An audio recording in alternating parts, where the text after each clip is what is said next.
from just a pure analytical perspective. This is Ant-Man, Ant-Man and the Wasp, and Ant-Man Quantumania. This is the numbers here. Production budgets for the first $230 million. The third one's just not filled in because the numbers doesn't always have the data updated. But it's about $200 million is best that we have been able to uncover. And you look at, you look at the domestic opening weekend for the first one, 57. The second one, 75.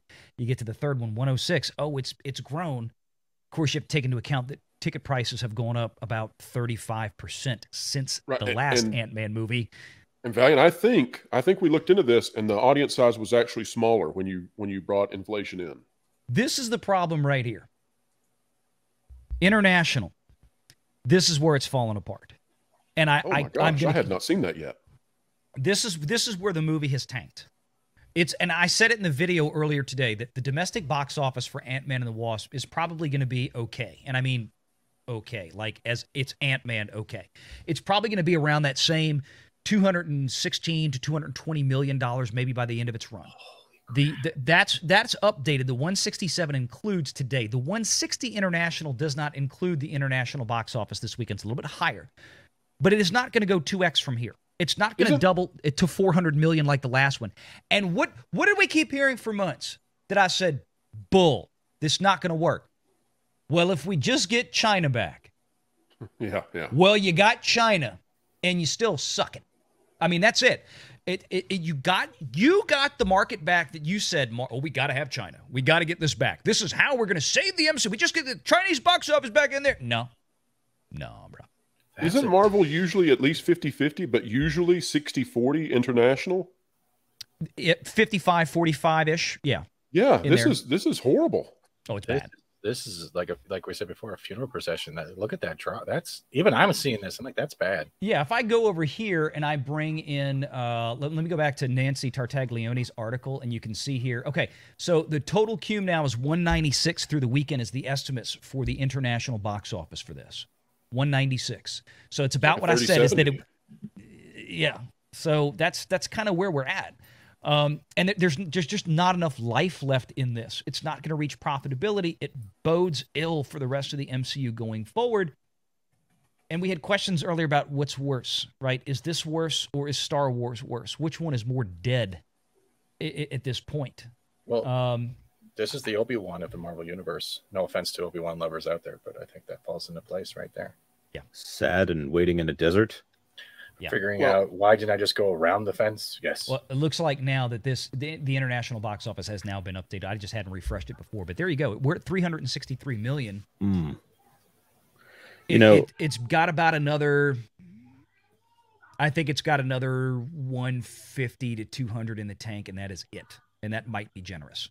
You know, if I were Bob Iger right now and I wanted to make a big hit that does really well in China, I would be getting Jerry Bruckheimer on the phone right now and getting Johnny Depp his 13 million alpacas or whatever it is he said he wanted and get him in there right now in shape.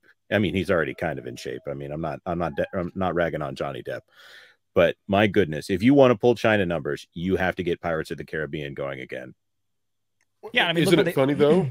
Isn't it funny that they came out in the past week and essentially said Robert Downey Jr.'s out. He is not coming back. Yeah. I mean, that's something too, because we've always been of the mindset that they had the ability to bring back Robert Downey Jr., especially with this multiverse, but he wanted, 7, 8, 10 years off, but then he was willing to come back at least for a cameo. That's off the table now. So that's a huge blow to them, I would think. Because so play this out. So you want to do the multiverse of madness. Right? You want to have a whole saga about the multiverse. What's your biggest card that you hold in your deck? The biggest card you hold in your deck is that at some point you can bring Tony Stark back. Maybe it's for just 30 minutes, but that you can bring him back through that portal. It's gone. Yeah. So how many of those other cards are going to fall now that Marvel is falling? Melonie, let me ask you, what is the last, I don't know if you said this earlier, what is the last MCU film that you went to go see in a theater?